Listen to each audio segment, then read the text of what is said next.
Hello la team, je sais que ça fait plusieurs semaines que j'ai arrêté les publications sur la Minute en Doc, mais j'avais besoin de prendre du recul et des vacances aussi bien évidemment. Mais là je suis de retour et j'ai plein de choses en préparation pour vous, j'ai plein de choses. Pour ceux qui ne me connaissent pas, bienvenue sur ma chaîne, sur ma page ou sur peu importe quel est le réseau social sur lequel vous allez me voir.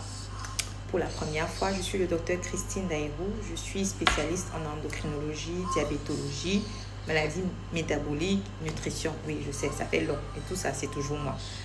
Globalement, j'ai envie de vous parler d'un sujet qui est très important aujourd'hui.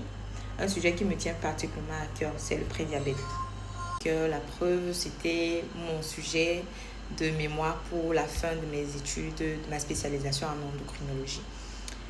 Le prédiabète, saviez-vous que le prédiabète affecte ou touche des millions de personnes dans le monde, surtout en Afrique, et que ces personnes ne sont même pas au courant qu'ils en souffrent? Le prédiabète, c'est quoi? C'est un état qui est silencieux et qui est réversible entre l'état, la santé normale, et le diabète en lui-même.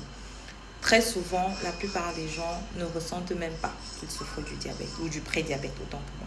La plupart des gens ne sont pas au courant qu'ils souffrent de prédiabète. Mais il y a des signes qui peuvent éventuellement vous alerter.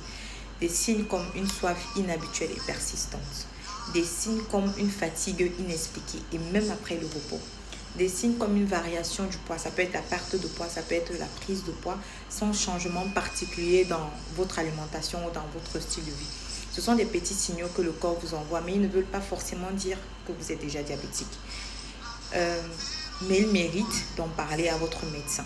Encore plus, afin d'être dépisté, encore plus si vous avez des facteurs de risque de diabète. C'est un sujet pour plus tard, on en reparlera plus tard dans une prochaine vidéo. Alors n'hésitez surtout pas à vous faire tester, parce que plus tôt vous serez testé, et plus on pourra agir afin d'éviter la progression vers le diabète en lui-même. C'était la Minute en Doc avec votre docteur Christine. Et n'oubliez surtout pas, prenez soin de vos hormones, car elles prennent déjà soin de vous. Bisous!